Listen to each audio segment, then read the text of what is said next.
Cranes come out. Well, everybody already spent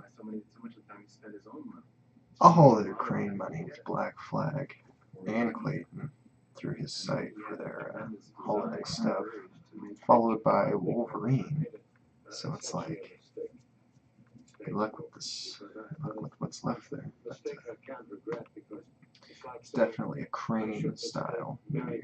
Oops, wrong button. I would have been more successful if I hadn't been married. I would have been more successful if I left movies immediately. Stayed in the theater, gone into politics, written anything. I've wasted. What did that say? Ritually Roman? What does that mean? Trying to get along. Trying to make my work from this terribly expensive paint box. Hi, Corey. How are you today? I've spent too much energy on things that have nothing to do with making a movie. It's about 2% movie making and 98% hustling. It's no way to spend a life. Alright. Let's see where we're going next. Faithful to my girl. I love her. I fell so much in love with making movies that the theater lost everything. I'm just in love with making movies. Not really found out movies. I don't go to them much. I think it's very harmful to see movies from movie makers because you either imitate them or worry about not imitating them. And you should do movies innocently. That's a good point. Adam named Animals the first day of the garden. So Clayton I doesn't. lost my innocence. Every time I see a picture, I lose something. I don't gain. I never understand what directors mean when they compliment me, young directors, and say they've learned from my pictures. Because I don't believe in learning from other people's pictures. You should learn from your own interior vision of things and discover, as I say, innocently, as though there had never been D.W. Griffith or Eisenstein or Ford or Renoir or anybody. Eisenstein. This motherfucker just said Eisenstein. Jean-Luc Godard, writing about Orson Welles. May we be accursed if we ever forget for 1 second that he, alone with Griffith, one in silent days, one sound, was able to start up that marvelous little electric train. All of us, always, will owe him everything. To me, Orson is so much like a destitute king. And destitute king, not because he was thrown away from the kingdom, but on this earth, the way the world is, there's no kingdom that is good enough for us.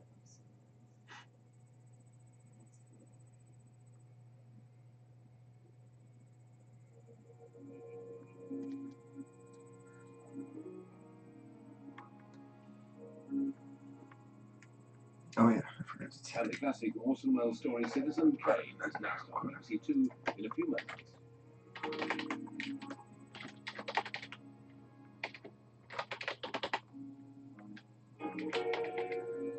There you go, guys. See, I'm terrible at doing that. Terrible.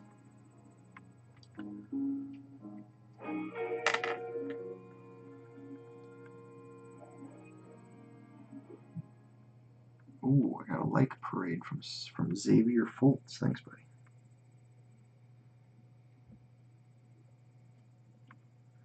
Did you read Absolute Carnage? What's up, man?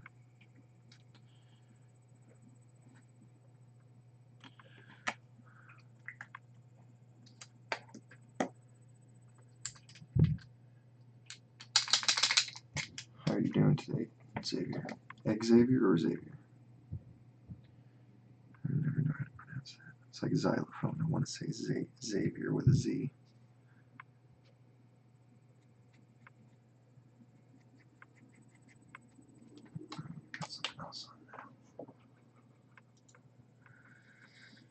I just watched an Orson Welles documentary. Very interesting. Looks like he was a good director for his time, but the snippets they showed were just the most boring movies I've ever seen.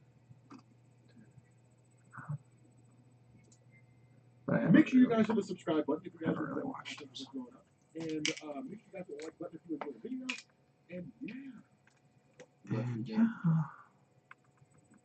What's going on, guys? This is Rob, and we are back with no Justice King and Black number one. Now, here's the thing. This is a one shot. So the King of Black again is very much like sports events. And it's just that we get a one shot to open it up, and then we get all the time. And again, one of the things we talked about during the I guess first was the best one to call it. It's very much reminiscent of 1990. This guy just said King in Black is a one-shot. Thought it was a 5-part comic. Okay, that's just absolute carnage.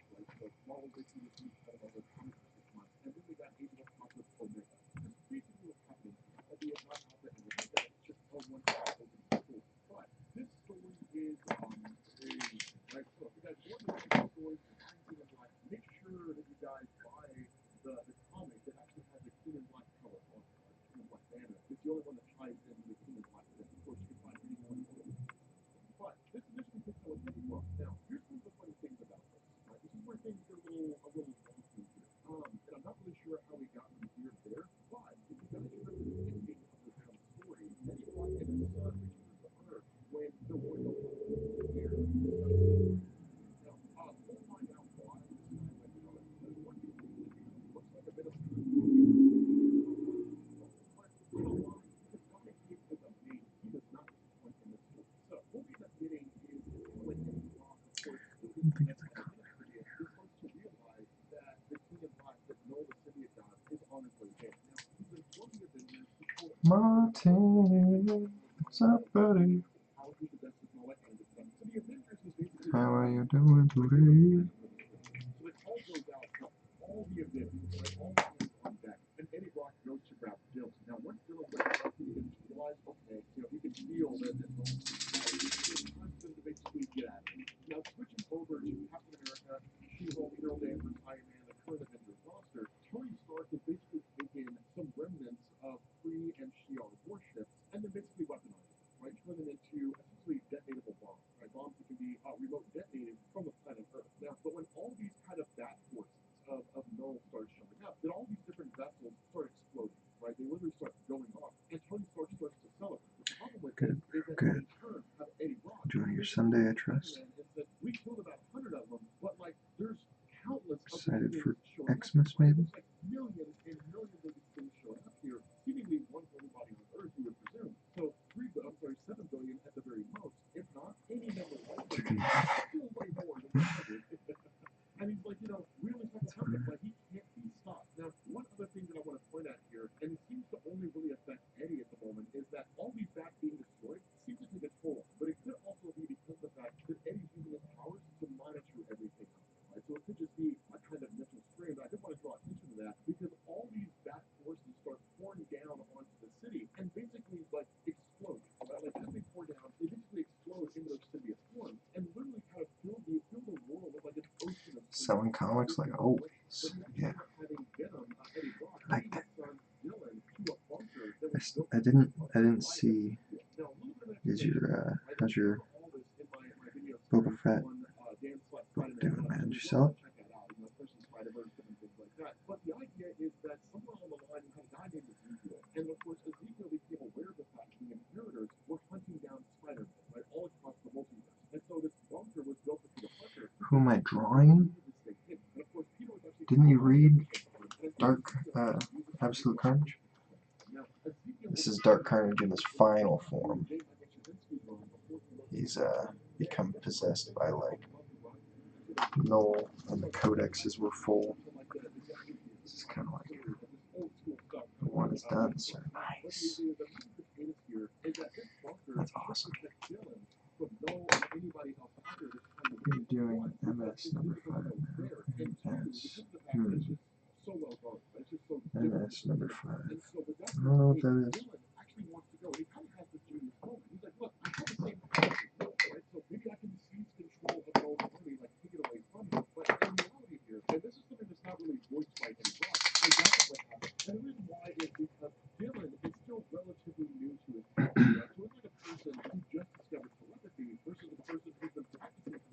say like 50 years. It's just there's far more 50 years? You mean It's 1,000 like years? Dylan. Yes, his powers are comparable to Null insofar as he can control symbiote, but he's not capable of using his powers in the same way Null is. And so there's a much better chance that Dylan will be defeated and possibly consumed, taken over by Null, than he would to actually win. And because of that, Eddie says, no, like, you need to stay here. I made you a promise that I would keep you safe, that I would do everything I could to keep you protected. That's what we're here. From there, you end up having Eddie Brock, who's chimed in by Captain America, saying, Plan B, right? And Plan B is exactly what we just described, right? The idea that all these symbiotes come pouring down. Well, while that's happening, the Avengers are largely waiting on Thor, right? They're hoping for Thor to get there. You've got Doctor Strange, you've got Namor, you've got Iron Fist, you have all this great big huge roster of people who have ever been Avengers who are here. But Thor is also one of these guys where having the ability to control the lightning and fire and lightning being one of the weaknesses of symbiotes would go a long way towards being able to stem this conflict. But currently, Thor's not here. What they get is something better in their stead, right? Well, everything is popping off, right? Well, everything is popping off. You have this like speech bubble, and you guys know speech bubbles usually mean telepathy. So this voice pops in and says, "I am Captain America. Please excuse the intrusion into your mind. This is Charles Xavier. If you require backup, please stand by. My X-Men have arrived." So you have people who showed up here. Cyclops, right? I think you have these Phantom, which is kind of weird. You've got Nightcrawler, right? You've got Storm, Jean Grey, a full contingent of the X-Men arrive. And it's one of these things where Xavier's kind of like, I know you guys are waiting on Thor, but surely, like, a woman who can control the thunder and the lightning would be pretty much just as good.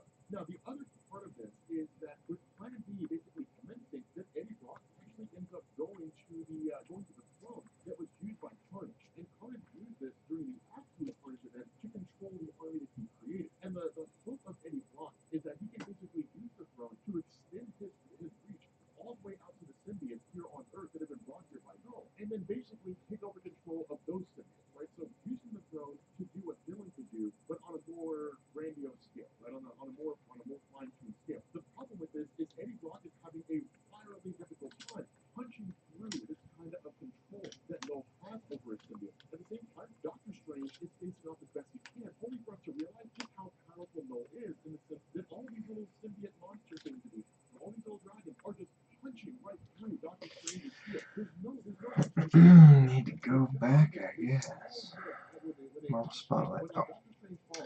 Si, senor. I'm pushing through the other side, and I should be able to take over this. Eddie comes to this massive realization that all hope is lost. And the reason why, when he punches through, he realizes it's not just the dragons and it's not just Null. Null's first enemies were the Celestials. When Null arrived here, he bonded to the Celestials and took them over. Null, the symbiote god, has conquered the Celestial race in the Marvel universe, son. Man, that's just nuts. It's like all these Celestials come pouring down. And at that point, the Avengers, the X-Men, whole line yards start tapping their pants. What else could you do? At that point, like, one of the holes open up and Null comes walking out. And he's just like, so who are you guys?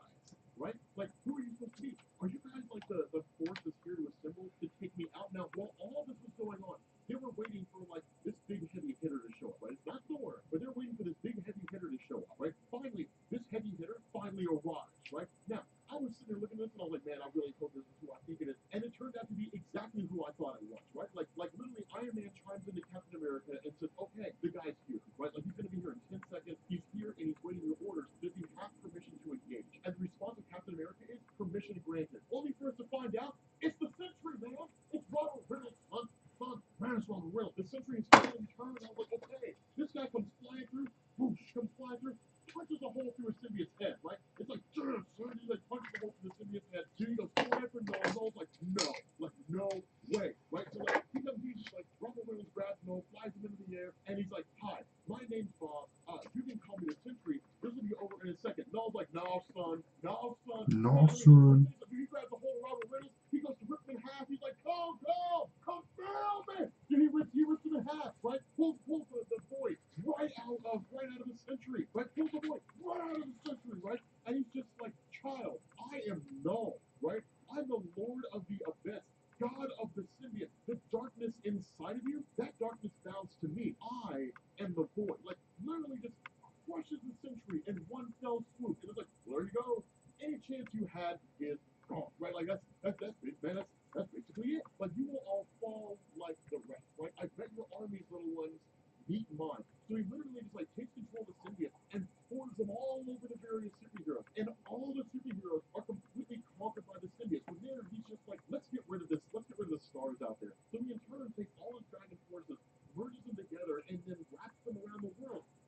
shuts out all the light, and it's just like, damn, right? Like Storm is like the only one left standing, right? Like Storm's like the only one left standing. So Storm goes out like a hero, man, right? She's like, okay, look, this thing. If I'm gonna fall to this weird-looking guy who looks like a failed '80s rock star, then like I'm going to go out with a bang, right? Like I'm gonna go out with a bang, right? Just summon every ounce of light we she possibly can. Just like shocking the piss out of these things, right? Just electrocuting these things all over the place. Now basically summon his symbiotes again. They go rapidly into the spiral where right where Storm is, and just like snatch her up. Storm is basically gone. This one person who controlled the lightning, and there was the only real weakness of the symbiote dragon thing, is now done. And Xavier's pissed. So you end up having this thing where Eddie's like, okay, Oh, Xavier's pissed. showed up here, said, give me Brock, and I will kill you as painless as possible. Now, the reality is, no one intends to destroy the world. But Eddie Brock's stance here is, no. If I hand myself over, then like maybe I can say, look, I will hand myself over to you, my symbiote over to you, you'll be complete, and then like just leave her, right? Just leave us alone, just let us live. It's a hope against hope, right? It's a terrible idea, but it's a hope against hope, right? So what ends up happening is you get this really touching moment, right, where like Eddie Brock and his Venom, his symbiote have this conversation, and the symbiote's like, look, Eddie, like you need to know, and doesn't really finish his sentence, but largely it looks like the symbiote was getting ready to say, like, because of you, Eddie, I become better, right? Like I was lost and I was kind of villainous and I was all over the place. I didn't really know what my greatest purpose in the world was. What it meant to be in this space. But things I did better you. You made me better and I made you better. We truly have become great heroes, right? We don't really get that much being said, but it's really cool because they're like, okay, let's go meet our maker, right? So they basically kind of broadcast their signal, right? Like the Venom symbiote taps into Null's forces, which basically tells Null exactly where he is, right? It's just firing up a flare in the sky, essentially. And so Null locates Venom, goes and grabs him, he snatches up Eddie Brock and brings him to him, and then he's just like, okay, you can take me, that's fine, but leave the world, right? Just leave the world alone and take me and we'll call it in. He's like, wait a minute, I remember you. You're the one who beat my dragon. Like, I thought you died. Well, that's kind of weird. But no, I'm not here for you. I should have specified which Brock I want. I don't want you. I want your son. I want Dylan Brock. And when Eddie starts to realize what's going on, he's just like, no, that's not going to happen, right? Like, your fight is with us, right? Like, leave my son out of it. And the response of Null, he rips the symbiote off of Eddie, and it's just like, I will take your symbiote away from you. I will make it mine again, and then I'll take your son. And drops Eddie Brock from the top of the sky all the way down to the ground. With that being said, guys, I'm going to bring this video to an end. This was amazing. This was a great way to start this story. So, I mean, So fun.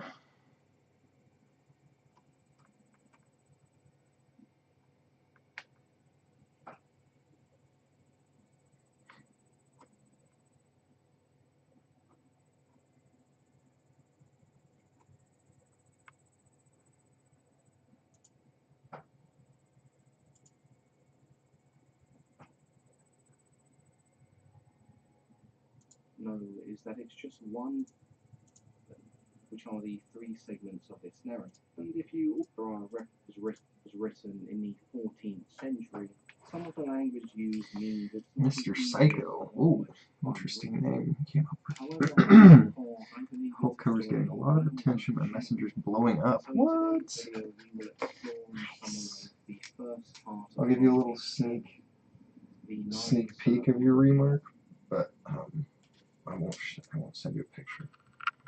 I made it big enough to cover up Before we delve any deeper, today's video has been made possible the thing by that I the saw in great the back forces. there.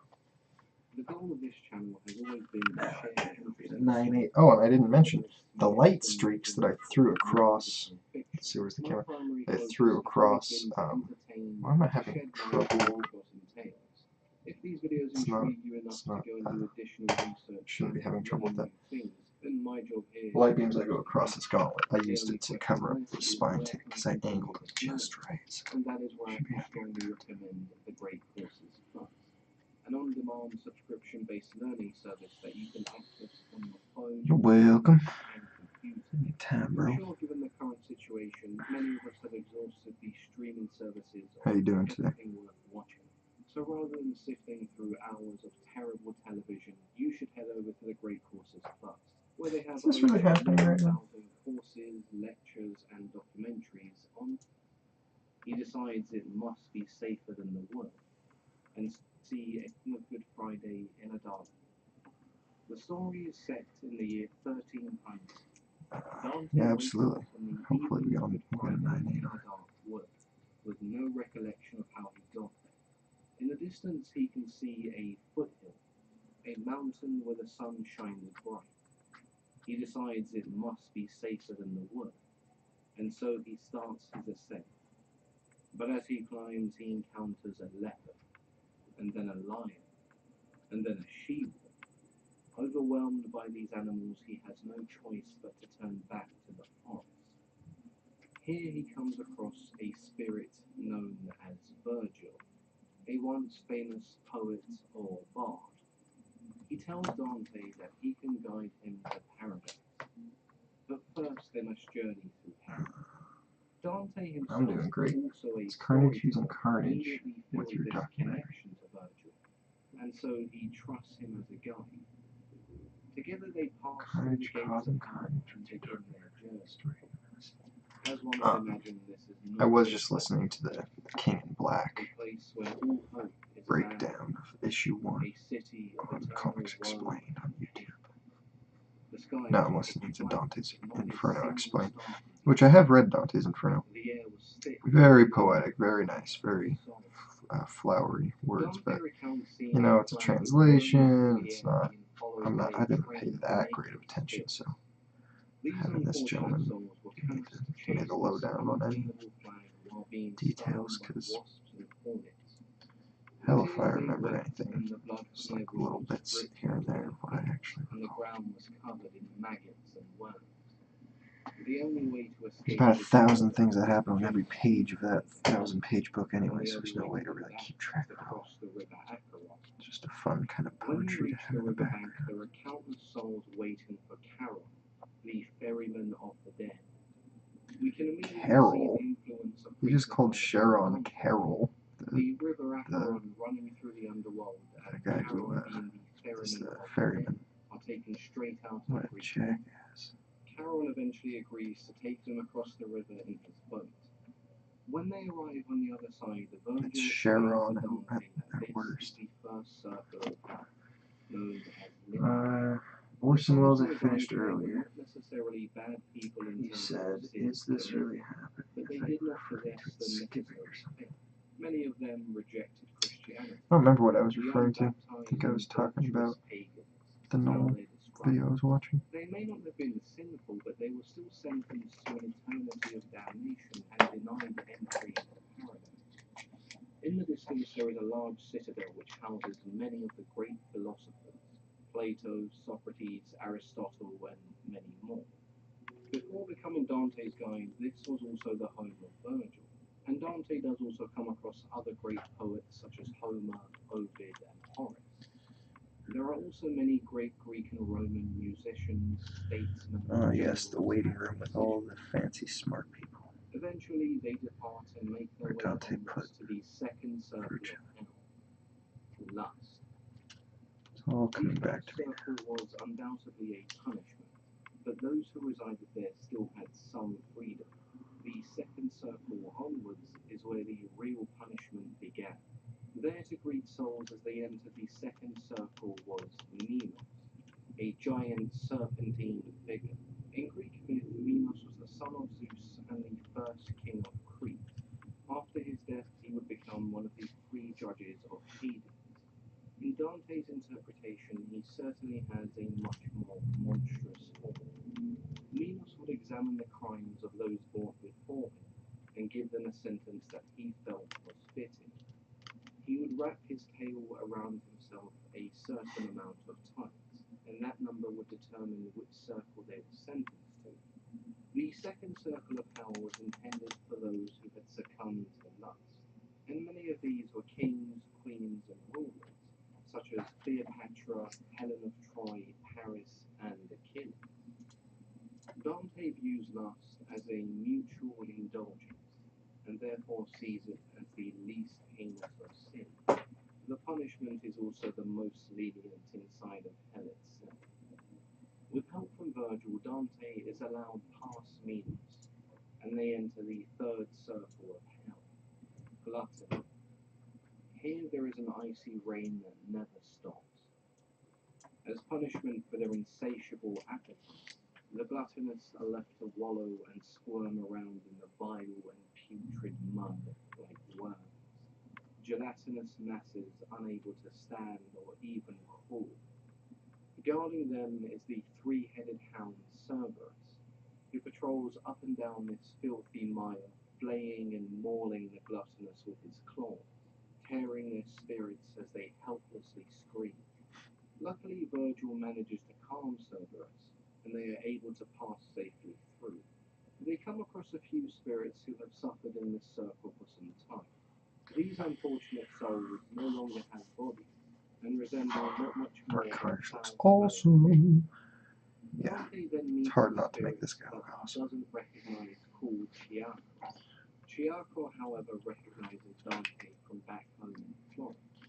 He also gives him the first of many political prophecies or predictions. He inquires about the state of civil conflict within Florence, and then tells Dante that the party he aligns with will be expelled with aid from Rome. In the fourth circle of hell, Dante encounters a figure known as Pluto, a deity of wealth.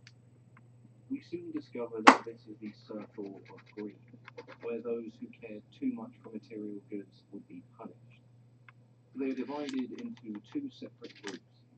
The first consisted of those who would hoard their possessions and money.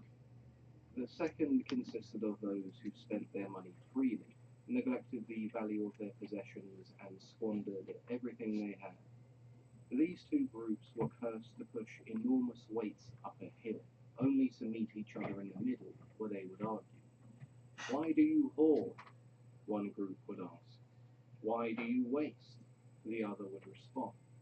When they clashed in the middle, they would knock each other and the weights down to the bottom, only to repeat the process again and again.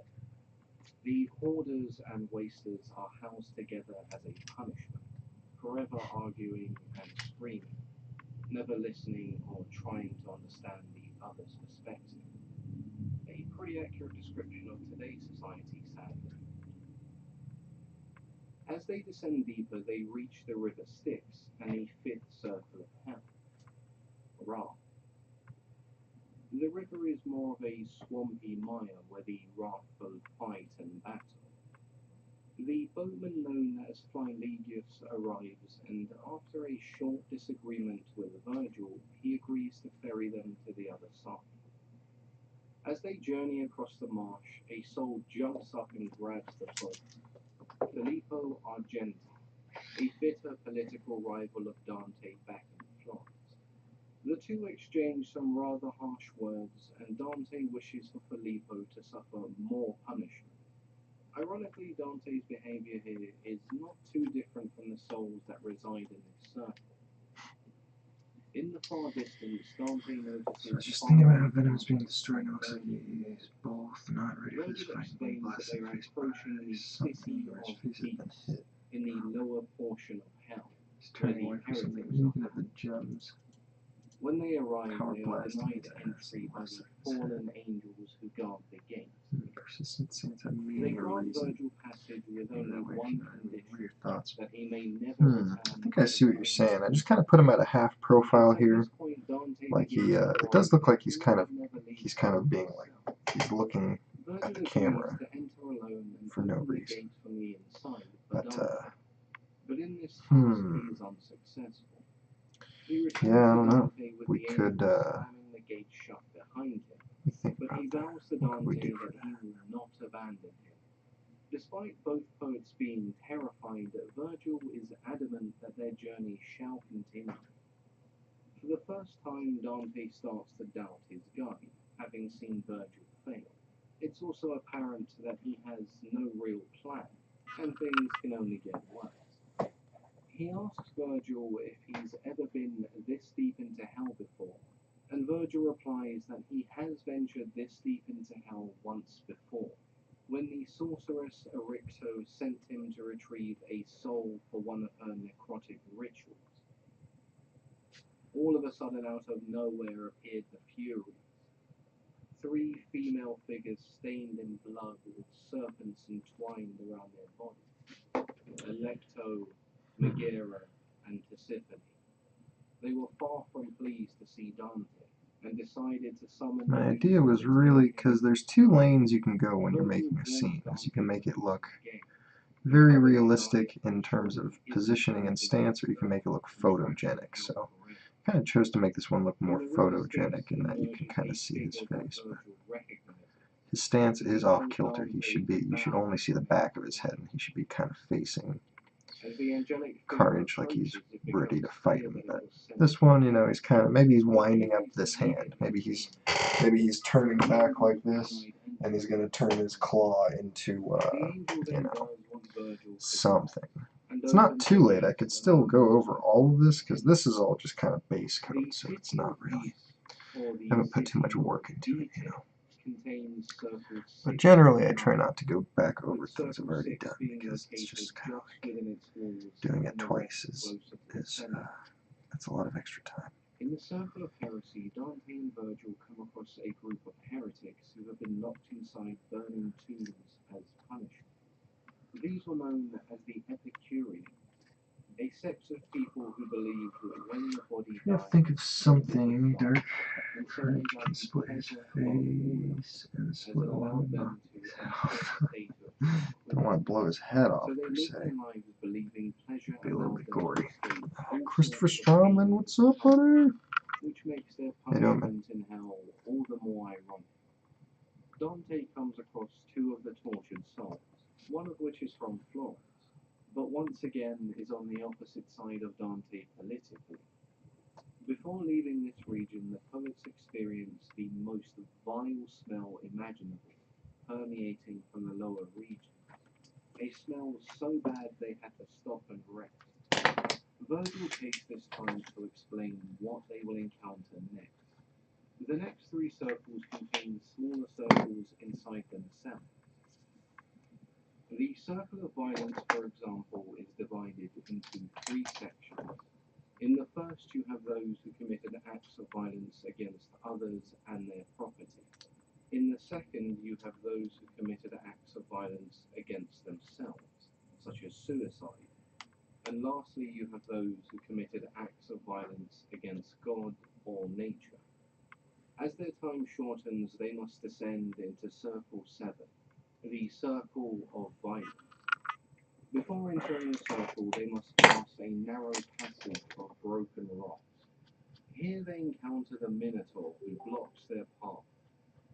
Virgil begins to mock the creature, asking if its murderer can also be found in the circle. Ooh, I got a message from Akron Anulawa. He's a student at Nigeria Lasers Comedy. He went to Unilag. And the first section of Circle we 7 are is friends. reserved for those who committed acts of violence Sometimes I against just their add fellow man. There is a river of try to be a little boiling bit blood more. that these souls must wade through every day. The level of blood one is submerged in particular is about dependent on the sometimes severity of the crime. Those who committed murder would so be many fully submerged, bots every day. whereas someone who Message me committed at least assault 2, I would swear. only be submerged partially.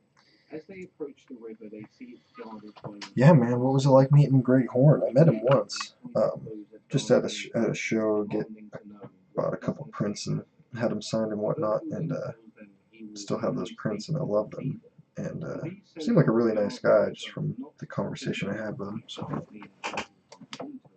but to stop the souls of this circle from escaping I love his the art. river itself. it's really good. When Chiron My wife does notices too. that She was there with Dante me. is That not was actually so dead, long ago. That was he draws his bow almost and 10 years arrow ago. Virgil But explains their story. He agrees getting with old. the centaurs to take the poets to a shallow Those were point great in the river times. and allow them to cross on one of these centaurs' backs. The centaur chosen for this task is Nessus, which is very ironic in itself, because in Greek myth, Nessus was a centaur who agreed to take Heracles and his wife across a river. When he crossed the river with Heracles' wife, he then forced himself upon her, and left Heracles no choice but to kill him. In Dante's story, there is no betrayal from Nessus. He does as he was instructed and ferries the two poets. Martin's met him a few times now. Nice. After crossing the river of Christopher blood, they turns walk 44 in through a January.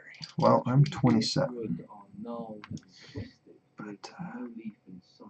one day I'll All be around old. him, Dante I'm hears kind of old. moans I'm and getting there. shrieks, but other than the two poets, there is no one else in this world. Weary I feel as there old may be sometimes. terrors hiding, Dante urges Virgil to tread quiet, but Virgil knows where these noises are coming from. Virgil breaks a branch off the tree, and to So Dante's weird, man. I surprise, don't ever have blood pens. pours from the gap in the tree I and expect dries to up. have right next to me. Oh, why have you come? Martin's 35. I was once a man My just wife and I are only a couple months The second off part of age the from each other. circle is reserved Starting to for fall in love with those this book who that committed suicide, the way that I as they hope did that not I value their see bodies sick. in life. That in What? hell those bodies Now would be that I taken away. see how sick Everyday Dark Carnage is, harpies it's would really swoop come a long down way. to claw Like, and dude, feast you're gonna on the love tree. this thing. This is nowhere Even near though done. The nothing only thing that I would say I have done, maybe Virgil explains like that the clouds and the lightning are done, but everything else is like only on its second coat, so He asked the tree to it's gonna tell look Dante his story. pretty dope when it's He was done. once a man named Pietro della Vigna. And his sword with the infinity gems and stuff, dude, that's gonna look so badass. I'm thinking we're not gonna do the same kind of line, the energy glow I did on the Hulk book for these infinity gems. We're gonna do like a fiery kind of energy coming off the gems, if that makes sense. And then it's gonna be kind of wrapping around the sword, making the sword is kind of the infinity gauntlet now, right? So it's like gonna be imbued with infinity energy. It's gonna look great. Don't worry, bro. Got it on lock for you. And so he returns the twigs and branches broken by Virgil, and they move on. The third part of this circle is a desolate, barren plain, where flakes of fire fell from the sky. It housed those who committed violence against art, nature, and God. The souls found here were subjected to a burning heat. The blasphemers who committed crimes against God. Yeah, lasers would take away from it. Just sometimes it's too busy. On that last cover, they were just right. They were just right to put those lasers on there. And I did consider not doing it, but they looked good. So. I love the lasers. I wish I could fit them on everything, but they just don't belong on everything.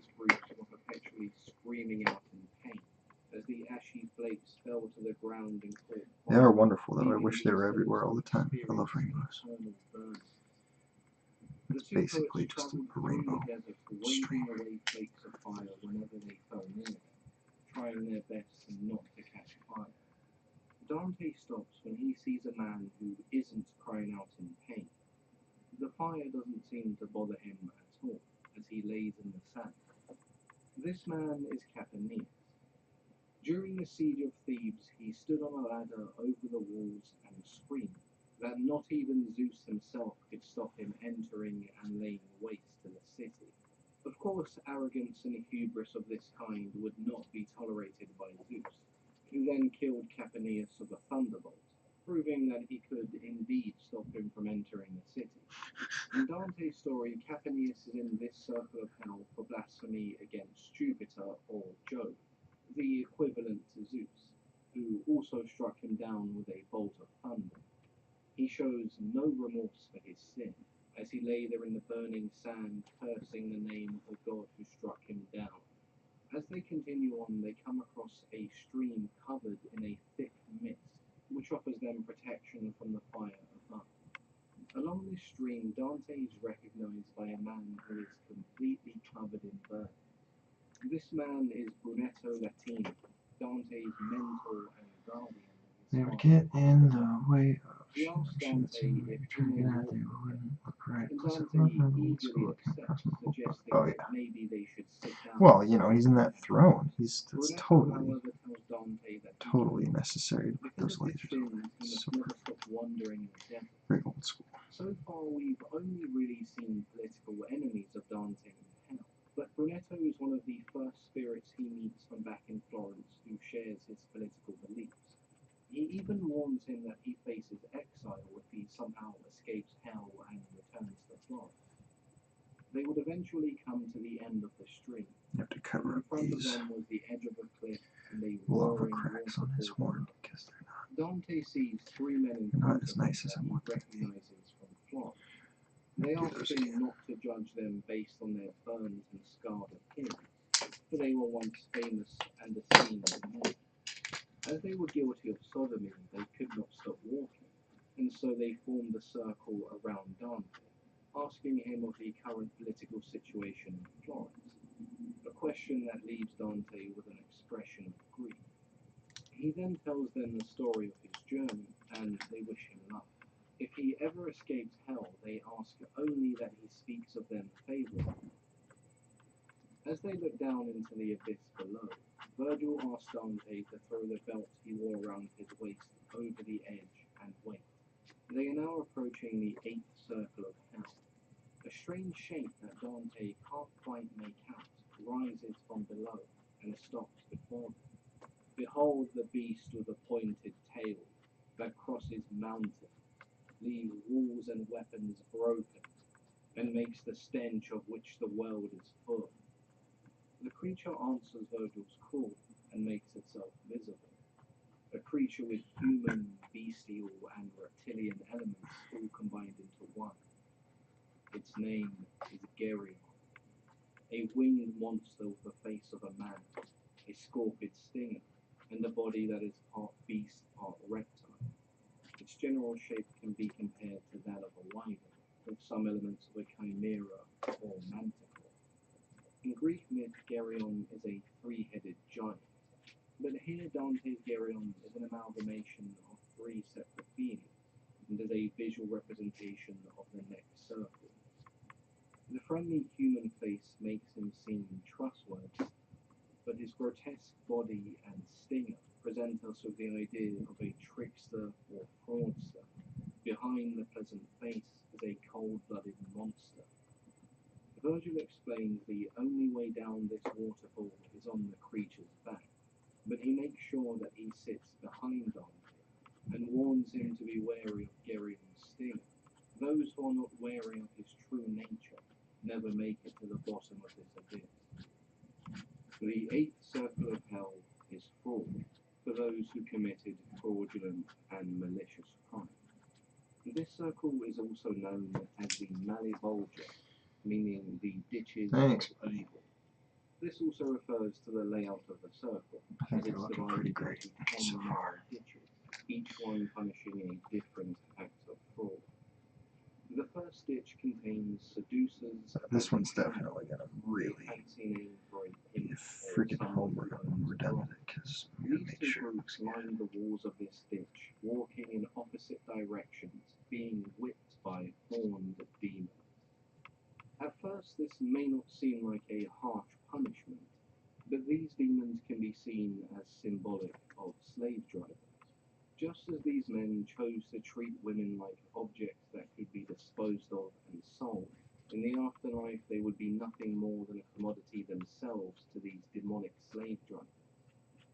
Dante recognizes one man as Benediccio, who he recalls arranged the sale of his own sister to a nobleman. On the other side, Virgil points out a man named Jason of Argo, the once famous hero. Jason is there for the seduction of the sorceress Medea, which, to be fair, had more to do with Athena and Hera trying to help him. But he did also seduce the Queen of Lemnos and then sail away after she had two of his children. So for that douchebaggery, Jason is condemned to That eternity. douchebaggery.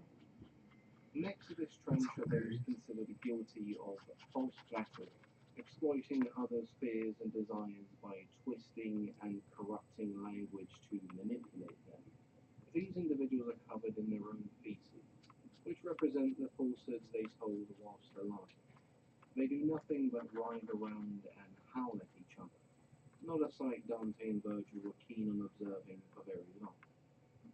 In the third ditch, Dante finds those guilty of simony, gaining position in the Christian church due to monetary means or through other favors.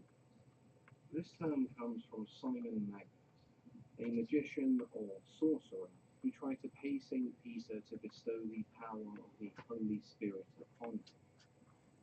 The simoniacs, as they are referred to, were placed headfirst into holes, with flames burning the soles of their feet. Dante notices one pair of feet squirming more than the others because the flames are much higher. This soul was Pope Nicholas III, who mistakes Dante for the then Pope Bonifacio. He explains to Dante that because he tried to abuse his position in the church, he must serve a lifetime in this hole, and below him are all Laughing at that guy seemed to be slightly griefing. Drew over, you have some more hole cover, and you're like, yep. Yeah, that's all I can do, man. You know, once I'm in, I'm all in. So he's laughing, but then again, it's hard to tell what people mean on social media. Right? Yeah, of course. There's no reason to ever take it negatively, unless they really go after you, and then just step away, because there's no reason to get negative with anyone. If they don't like it, they just scroll on. Sure will look freaking awesome. It's well on its way. 3,000% confidence. What book is after this book? Ooh, Martin. Let's see here. I'm gonna make sure I get your books done by the end of the year, and then this one is going to be. Oh yeah, Gwenham. I've been waiting for that, and he paid for all kinds of fun stuff on there, so we're gonna put on. I don't think I'm gonna do a title or a trade box because I don't want to put that in if it's a virgin, you know, because it's like I'll do that. I'll make nice titles and trade boxes on books that have titles and trade boxes, but he didn't request that, so I'm gonna put like a. I don't know what's Spider-Gwen known for. I think I'll do like an iPod, right? Because she listens to music all the time, so because it's gonna be Gwenham, the symbiote version of Spider-Gwen, so maybe she'll have her iPod. That'd be cool. These roads are weighed down by lead.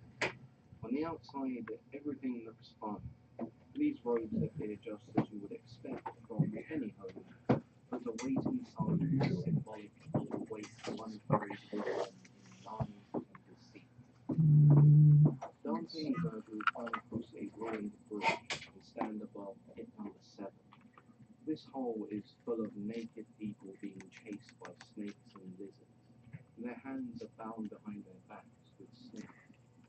These souls are the thieves. Yeah, I got my. See, this is screen printed, I think, where it's like it's not the heavy thick vinyl. Much better than the heavy thick vinyl. Dante finds one man willing to tell him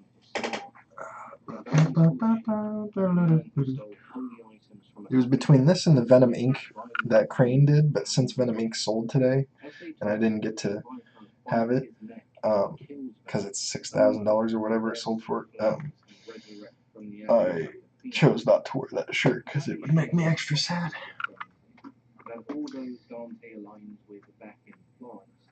Oh, I see what you did on the cover now. Dark Carnage shit himself and a bad case of explosive diarrhea. Right, yeah. That's what all the brown is, that's right. An old shirt, I want it. Someone has an old shirt. Rob Ray probably has one. So take it off now and mail it to her. I got these ones on Amazon. These ones are cheap on Amazon. They're really, really nice ones. I got 2 of them. Virgil explains that this is because Cassus was killed by Heracles. No, but it's definitely Nola's always bright red, right?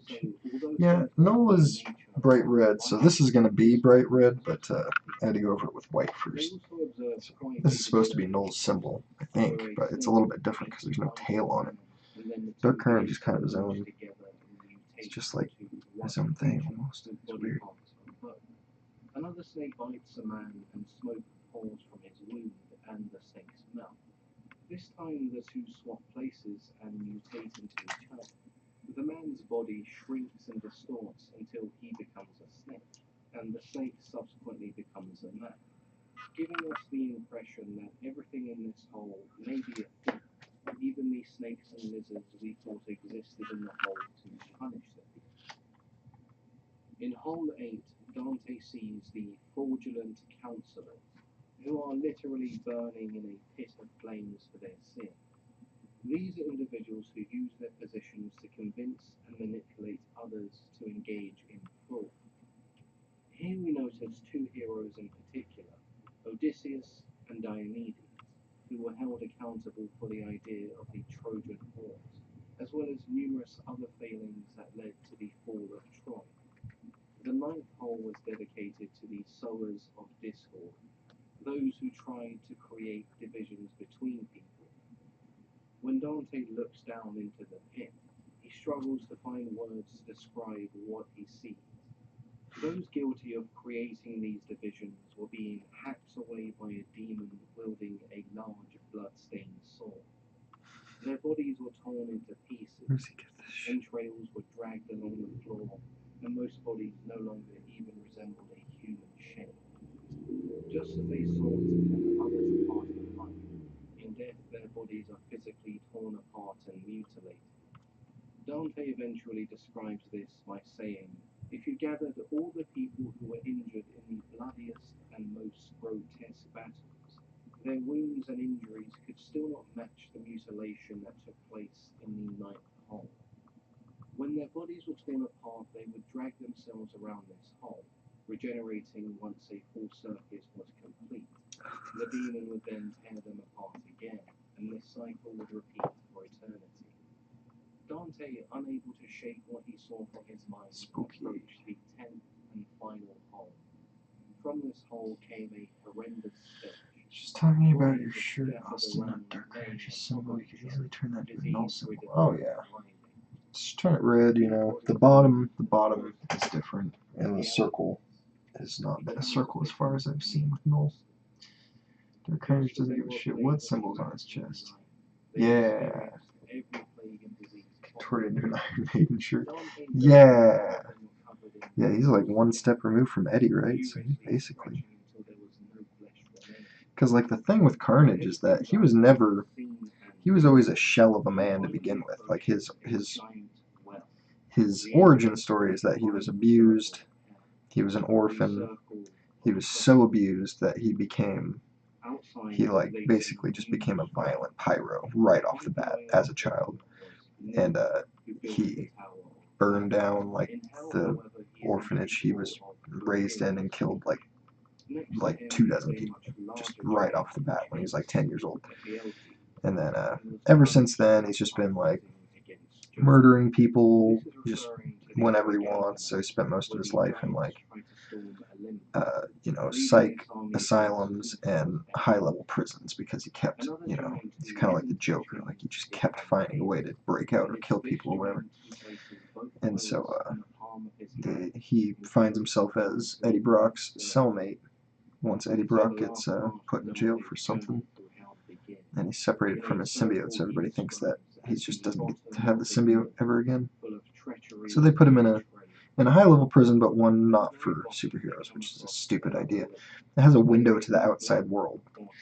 Like, what? What kind of prison is this? Like Alcatraz, like 1920s prison? And so the symbiote crawls through the window, merges with Eddie Brock, he becomes Venom again, bursts out the wall, tells Carnage he's a fucking freak, because he was his cellmate, and then leaves. And then Carnage goes and cuts himself on the wall that Eddie broke out of, and then a symbiote seed that was coincidentally left there merges into his bloodstream. And so, like, he was never really a man. He was always just a complete psycho.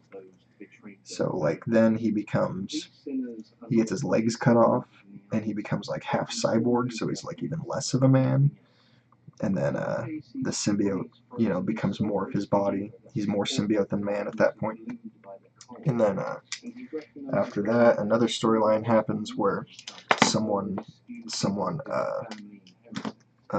what is it called when you destroy the connection in the brain and you make someone more or less retarded? This area housed those who committed treason and betrayed their country and community. As Dante continues across this lake, but anyway, they destroy his brain, make him into a zombie, and then use his body, because it still has the Carnage symbiote in his blood, and just use him as a dummy. And that was the absolute, the Superior Carnage storyline. And so like his theme has always been like he is just a vessel. He is, and then this is he becomes a vessel for the god, right? So it's like Carnage, Cletus Cassidy Carnage, he has no choice in anything in his life. He is just like this total void pawn monster. He just has lobotomy, right? He has nothing left. So he's much like the zombie Eddie from Iron Maiden. Sticks melted the symbiote off and everybody right. He's basically Marvel's version of Carl Panzram, or the Joker with the symbiote, yeah. If you don't know who Carl Panzram is, watch a documentary on YouTube. It's great. Netflix or Hulu has one. Okay, I'll look him up right now, just because.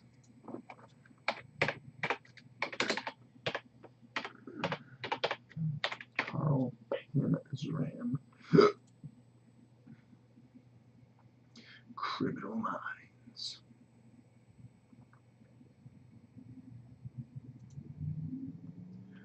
Ooh, he's from the 1920s. Maybe that explains why they always frame these comics in old-timey murder style. I don't remember how his legs got cut off. Wasn't it Spidey and Venom? I think Sentry ripped his legs off at the end of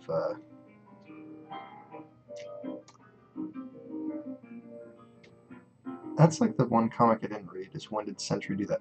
But Sentry had enough of his shit at like the end of one of his murder sprees, and he flew him up into space in orbit, which is, why wouldn't he just throw him in the sun, right? But they wanted to bring him back later, so Sentry ripped him in half and just left him out in orbit around Earth. And then some private corporation spent tons of money and flew a rocket up and got his upper half that was floating out there and brought it back down to Earth. And the symbiote had kept him alive-ish enough, and then they gave him robot legs. Quick lore question: symbiotes don't count as mutants, right? No, they're not mutants. Xavier's mutant finding abilities. Cerebro. Cerebro would not work on the symbiotes. I think Professor X now, in the latest storyline, he is in a young person's body now. He's in like a clone body of himself or whatever, and he can walk again, and he's wearing Cerebro as a helmet all the time. So he's in like full power mode. It's pretty badass. Yes, and now Sentry gets ripped in half, right? So that was kind of a callback to that. Is Null was like, oh, you want to... Because Carnage is basically like Null's wet dream. Like, Carnage is doing it right, Venom is doing it wrong, right? So like when Carnage got ripped in half, I bet Null took note of that somehow. He was not pleased. Thanks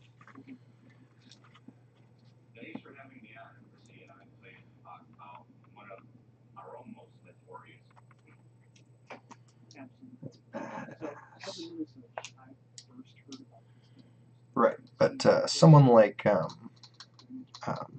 Dylan Brock, the miraculously new child that Eddie Brock apparently had this whole time, he is like a walking Cerebro for symbiotes. And other symbiotes can detect each other as well, so they're kind of like Cerebro for each other, which is ironic because one of their only abilities is that Spider-Man can't detect them. So like everybody but Spider-Man in the Spider-Man family can fucking knows where they are.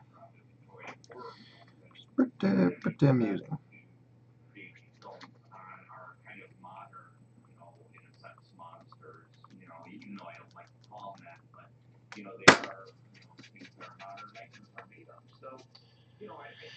Sentry did do it also the last time. Carnage lost his legs. Flash Thompson lost the water and the body with him.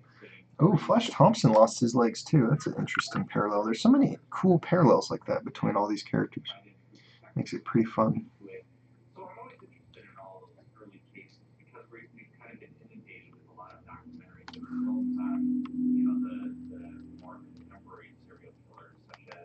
Ooh, they should fuse Flash Thompson with the Carnage.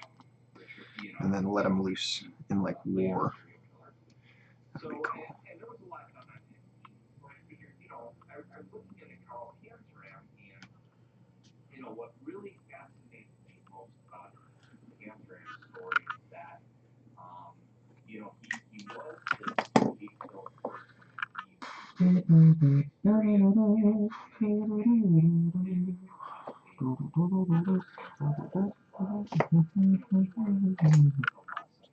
he was very introspective, and he knew what he was, and he knew that he couldn't change.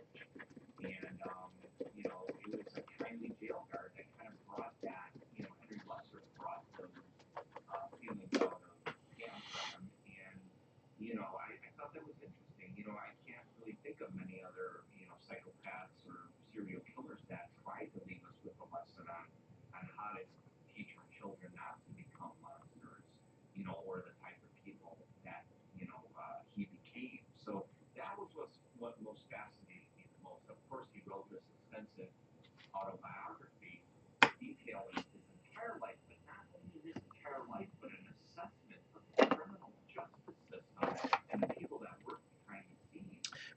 Panzram seems to be quite cogent, though. He's kind of the opposite of Carnage in that he actually has a brain. The theme with Carnage is that he is a monster. He is unable to understand his own actions, nor would he care to. He would not care. The Joker is similar to Carnage, except that he has like reasons for his carnage. But Carnage is just Carnage. He is just an asshole. And yeah, I mean, it's not his fault he became like that because he was abused as a child, but it is what it is, because he's a fucking monster. Cletus Cassidy is one of the few characters that I would protest the idea of reforming him. Unless, of course, now this would be an interesting storyline. There's so many people with superpowers on Earth. Why don't they... Man, I just thought of a great storyline. Okay, there's a mutant called Genesis, I think, or whatever. I forget what his name is. But he can cure any disease. He can regenerate anyone's body. Bring Cletus Cassidy to him. Bring other supervillains and have him not rewrite their brains, but just fix their brains. Fix his lobotomy. Fix some of his trauma. Go in there and actually fix his brain. And then, like, what if he just was so healed by that he became a new person? That would be a very interesting storyline.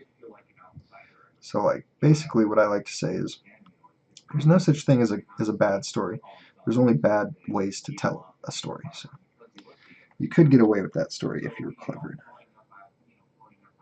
So I take back what I said about protesting.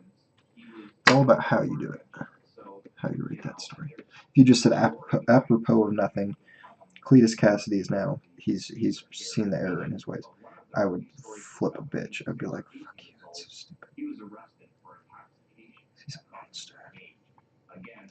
That's why we love him. I've never found the research file to validate that. But the truth comes in when he was 12 years old. So when he was 12, he broke into a neighbor's house and stole something, like a kid would do, maybe an apple, and stole a piece of cake. But of course, he stole a revolver at 12 years old. Jesus. And when he says, he wanted to go out and be a cowboy and shoot Indians. But and of course, if we look at America's kind of legacy of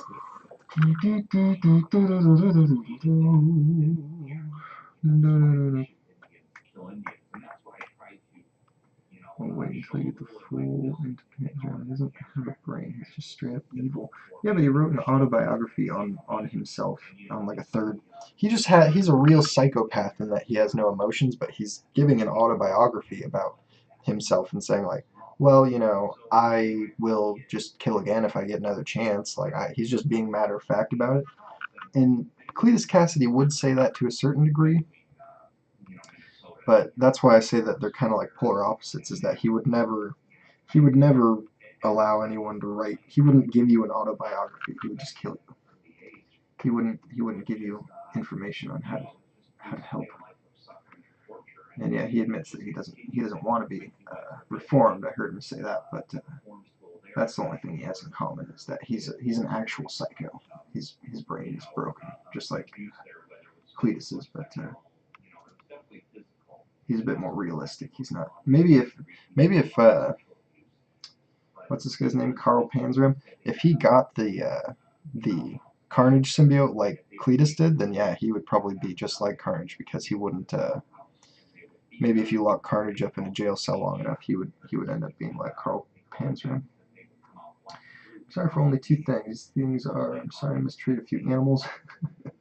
Sorry that I am unable to murder the whole damn human race. Right. There you go. Final note, when we know this isn't going to be your final note, Jonathan. When he was executed by hanging, the executioners were so nervous they were fumbling with the ropes and said, "Hurry up, you Hoosier bastards. I could have killed 10 people by now." Damn. Alright, maybe he is just like Carnage. Carnage would say something like that.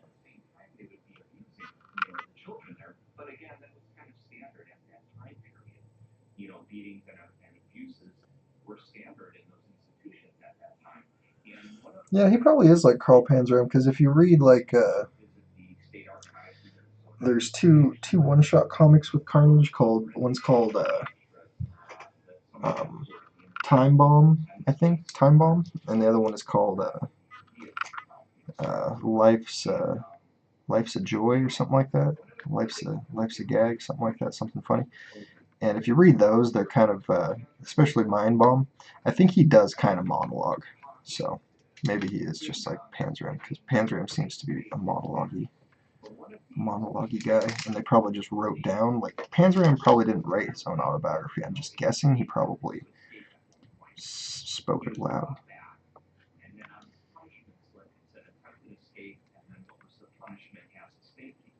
A little bit monologue.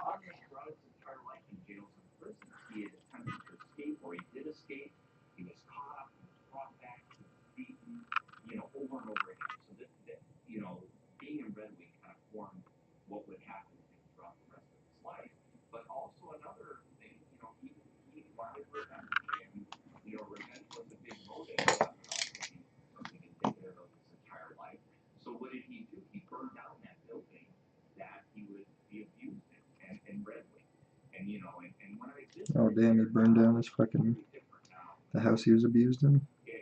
This guy's definitely got to be like the idea behind Carnage, right?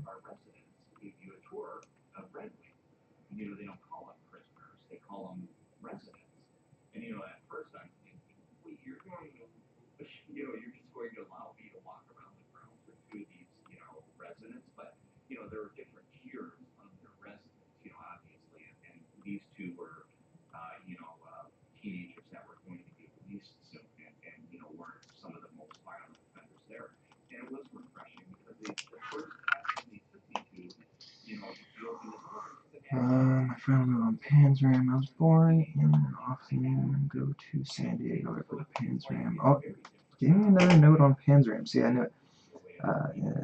But there were one of the only copies remains. Only copy remains. I'm like a walking encyclopedia of serial killers. Jesus. Has been a lifelong passion of mine, hence my love for Carnage. Well, I guess I see.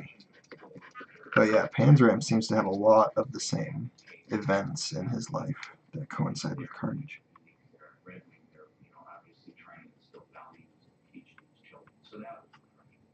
Yeah, for sure. I was actually going to ask you if you had a chance to tour the place, and I'm glad you answered that. Let me ask you about this, because a lot of people argue that this particular incident might have had something to do with his mental state. When he was a young boy, he had something called a master operation, and it didn't go very well. Would you mind explaining this a little more?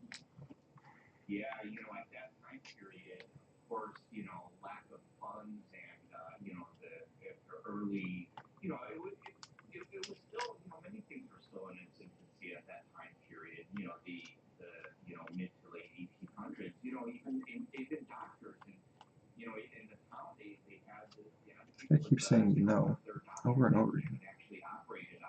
No, I don't know, man. That's what I'm asking. They operated on him on the kitchen table with no anesthetic, going into, his area around his ear, and he said his head had swollen up like a balloon. It was a really bad, operation and traumatic for him. The thing is, Sad. we still do not know what causes psychopaths and serial killers to do what they do. In the end, there's no one thing. Larson knows. Many people don't realize he didn't actually write an autobiography. Also, he just jotted down notes and gave them to a prison guard. So yeah, that's more like something Cletus would do. You're like Larson knows. They're alright. Pretty decent. American Psycho's a great movie. That's where you're going with this. Well, there were things that I could prove that were factual. When he was admitted into Red Wing, on the book, the admittance book, it said that he had a scar behind his left ear. So he did have that operation. That was true. How that affected him, we don't really know.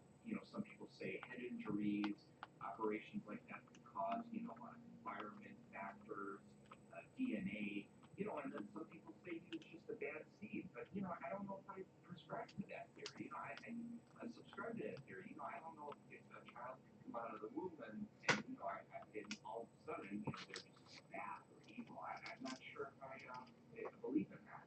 I think, through incidences and environment that, they can be molded, kind of to go along with that path. And I think that's kind of what happened to Pastor Adam, especially with a child that, received this negative attention through beatings, and that's all he knew. So he gave back what he was given. But the Mascoid operation was something that was definitely traumatic for him. Again, I don't know if that really affected, I think the incidents at home with his family, the abuse at Red Wing, and the hypocrisy of these religious leaders who hated religion after that period, never wanted to deal with it. And then, eventually, when he was released from Red Wing, he went back home, and not long after that, he ran away and he never returned, between like 12 and 14 years old, and he started writing the rails. So, at that time period, it was normal, for males to ride the rail cars. So they would sleep from rail cars, that was their mode of transportation. And he said he was raped by 3 homeless men on one of these train cars. And that's another incident that, again, here's this young man that after all these, incidences of abuse and trauma that happened to him, he took it about, well, I'm just going to believe my theory is might is right. He believed that the strongest person would be the winner, and whoever could overpower another person would be literally the top man. And that's what he became, and he would ride the rails, and he would force other men, to, sexually abuse them, and that began his life right there. His life was basically sodomy, crime, and Whoa. He was a gay supervillain. Sodomized people. Rob, rape, kill in that order, right? Yeah, that's what he lived by. Rob, You didn't mention the sodomy. those were his 3, basically ideals that he lived by, and that is true. But as we go on, Isn't sodomy just any sex that's not, copulative sex? Like a technical definition. A lot of people refer to gay male sex like that. During a relatively short time period, some of which I think, were very important to his life. But in the end, when you look at the totality of it, that's why in my documentary film, I focused a lot of time on his childhood, which was very important, and then a lot of time on his psychology and his incarceration in his final days, and his relationship with the jail guard Henry Lesser. But there's no proof whatsoever that he ever killed anyone other than the eventual killing of the law enforcement. I know we're fast forwarding, but I didn't know if we wanted to go chronological or where you want to go with this. But yeah. Yeah, we can go however you want to go. I do have a tendency to move chronologically and putting this in.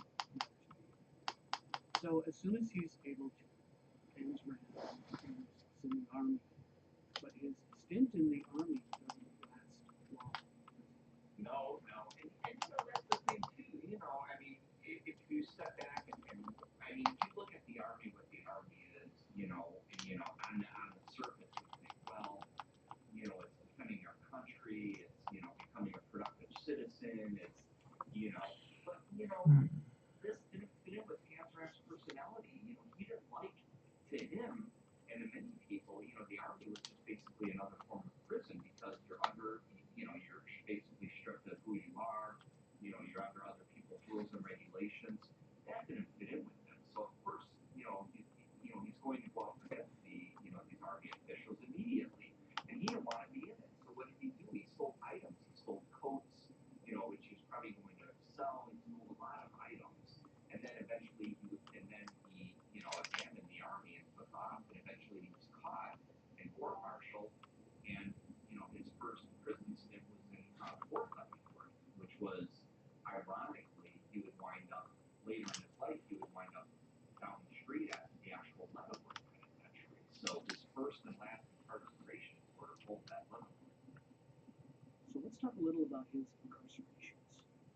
Things were far from pleasant. He was tortured extensively. His experiences were horrific and helped form his views on the world and humankind. Can you explain how he was tortured and what some of those experiences were and how he developed physically in prison as well? Yeah, many people believe that Carl Panzram is the example of this kind of man-made Frankenstein type monster who was created by the prison system. Again, that's debatable as well, but many people do that. But we have to look at his personality as well. He didn't walk into a jail or prison and say, okay, I'll abide by your rules, I'll sit here quietly. He was a troublemaker. He would go in these prisons and start fights and go up against the guards, and they'd give him a one look and he attack them, or he was a problematic prisoner. I would say that. He wasn't an angel. Okay, we know that, but I don't know if I don't believe anybody, if they're under the rule of the government or a prison, that they should be treated the way he was. And he writes extensively in his autobiographies how he was treated. Everything from they had one torture, which was probably one of the worst. It was called hummingbird torture, and it was called a hummingbird because it would make your skin flutter. And what it was is it was these two wires attached to a battery, and they would have sponges on the end of these, wires, and they would put the offender in a bathtub with some water, Jesus. and they would take these sponges and pretty much go up and down their entire body and electrocute them with these sponges. And he said the agony was intense. It felt like your whole body was being pierced with, red hot needles. He would be tied up. He would be hosed down. He would be chained up and hosed. He would be beaten, abused, mocked. I mean, you name it. And they had different names for all these tortures. The jacket, where they would put him in kind of like a straight jacket and leave him for hours. And these were some of his early experiences. So again, these did form him, but I think they also kind of made him stronger. He wasn't a really big guy. He was like big built. He wasn't like tall. He was like 6'4". He was about 5'9", 5'10". But he's kind of a brutish guy probably. But again, he most likely gained from being in these prisons. What do? They work on weights, to build their body up when they have their free time. So that's what most likely he was doing. But really, the turning point for him came in Oregon Penitentiary, which it's so interesting that you look at one way at Hamtramck's story, but another way to look at it is that he actually did bring about prison reform, and for the better, I believe, because initially when he was in Oregon, he started, at the Salem Penitentiary, he started so much trouble there that he caused a prisoner to escape, and then the warden was shot and killed in that attempt to find this other prisoner. So then they brought in that warden's brother, who was even worse. than the warden before him. And Panzram being the troublemaker, they wound up hosing down Panzram. And, you know, that's very painful too, you know, shooting, you know, a person with a high-powered hose. And he was black and blue and, you know, really bruised from that. And the word got out to the governor, and the governor fired that warden, brought in another warden. Now, here's a reformed warden that says, you know what, we're not going to have any beatings or abuses. And then he brings Panzram in and says, you know, I hear you problematic behavior here. You know what I'm going to do? Every morning, I'm going to open the gates and just let you walk out, go wherever you want. Leave the prison, go out, have fun. But you know what? I'm going to trust you to be back here by 5 o'clock, dinner time, because no one, you know, had ever trusted Panzram. So, you know, Warden Murphy said they've beat him, they've done all these other things, but they never tried trust, so let me try it. And it worked for a while. But one night, Panzram met a nurse, and he stayed out, he drunk and drank, and, you know, with this nurse and had a great time. You know, he returned, and they found him and arrested him. They brought him back to prison, and of course, the warden, you know, was, you know, fired for that when word got out. So He was just letting him out? little reform, you know, as far as punishment. Whoa, what a psycho. It's still the same cycle. That, you know, had, you know, justice in a prison, and they made a film called Brubaker with Robert Redford about it as well. So, you know, the whole Panzram story is very interesting as far as not only Panzram's perspective, but prison, you know, life and reformation. Yeah, so I wanted to ask you about some of these prison escapes, or at least attempted prison escapes. Escapes from Oregon State Prison. And actually, at one point, he breaks into a prison to break a prison out. And in another instance, he injures himself badly in an attempted escape. Yeah, you know, it's, I thought, you know, again, he's almost superhuman in a sense when you look at what Panzram accomplished. I know of no other criminal that broke into a prison to, you know, he broke into a prison to get a safecracker out of one of his friends. He did get into the prison. He successfully broke into the prison, but he was caught. There's that gay guy that Jim Carrey played in that one movie. He broke into prison to get his lover out. I think he was successful. You know, and you know, he would, you know, break in and out of these prisons, you know, and one time when he was free, when he broke out of prison, he robbed President Kennedy's home, and so he had all these, you know, bonds that he used to purchase a yacht. So, you know, he was on his yacht, he was sailing, and then eventually he was caught for that offense. And when he was caught for that, it's interesting, his mugshot, when he was sent to Sing Sing at first, he was wearing a tuxedo, he was living high on the lam, you know, from all this money that he stole with his yacht. So, you know, I thought that was pretty, you know, fascinating that, you know, this criminal lived an interesting full life. I mean, of course, you know, frightening life where he's always looking over his shoulder too, but it's fascinating. So eventually, he wound up in Sing Sing prison in New York. Well, they couldn't deal with him. They were like, okay, this is a problematic prisoner. So they shipped him upstate New York to Dannemora, New York, which is Clinton prison up there. And man, I'm telling you, I've been there, and that's probably one of the most impressive places I've ever seen in my life. They have a 30-foot wall above ground and a 30-foot wall below ground, so the prisoners can't tunnel below the ground. But when you get there and when you see this wall that goes all the way around this prison, it looks like it goes on for miles. I mean, it looks like you're in a Blue Line. So you understand why I compare Cletus to Carl? Oh yeah, he's got to be based on him. For sure. Except he was stealing yachts and getting caught in tuxedos and going out and dating the nurses at a bar and getting caught and doing nothing wrong, except that they let him out. I don't know why they'd let him out like that. And then that warden got in trouble for letting him out, even though that type of thing was working on him. And then he ends up in Sing Sing prison after that. It's like, the fuck? This guy's had a long life of being in jail. Early 1920s, I believe. He said we still talk guy would love to have the Carnage symbiote. He accomplished or tried to accomplish. And he told me the actual story, which was never known before. Because you read, there's one book out there on Amsterdam, you read this book, but there are a lot of inaccuracies or details that are missing that are unknown. So what I found out from the jail guard, he said that Amsterdam had collected all this kind of fencing material from inside the prison. I don't know if it was fences for gardens or what they were for, but they must have, the fences must have been like some type of ladder shape. So eventually Amsterdam needed a ladder on it. Smushed his whole nice mouth out of there. And threw it up the 30-foot wall. And then he was going to attempt to climb over the 30-foot wall. So just as he gets to the top, he didn't make it over. The ladder broke.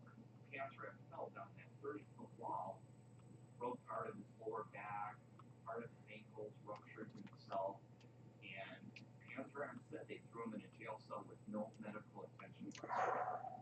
And that's where he said his hate for the entire race and himself really reached this kind of peak where he had he imagined starting world wars, and in his writing he just spells it out how he would start the world war, like U.S., UK, and other countries. He wanted to poison the entire town of Gamora by putting poison in their drinking water. You know, he really spiraled. Whoa, he wanted to poison the town's drinking water? Start World War? This guy is like the Joker mixed with Carnage. That's a Joker move right there, poisoning the water supply. Mixture that would explode when a train hit it. It would knock everybody out. He'd go in and shoot everybody and take all their valuables. So he was just at that point. He was gonna rob a train after blowing it up? Jesus Christ. But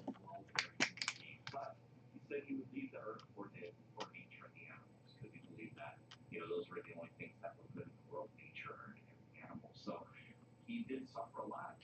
See, this guy thinks that animals are like innocent and stuff. That's real. That's some real interesting thought there. Should leave him alone with the animals and see what happens. Eventually they did give medical attention, not at first. So he did suffer. He said he had to crawl around the ground. His prison cell like a snake, broke it back. And it was really bad. And eventually he was released from there. That's so sad. You know, he promised that he would go to another country and never return and never do these things again. But of course he won't. And I think that this is but if he travels overseas, Yeah, I think a lot of people have taken elements of his life and incorporated them into some of these characters that we know and love today. So, if his life was for anything, I guess it's for that. Thank you, Hermes. Alright, I'm gonna let some of this dry, take a little break. I'm gonna try to get Carnage done before I move down to Venom, and then we'll start on him eventually. Thank you.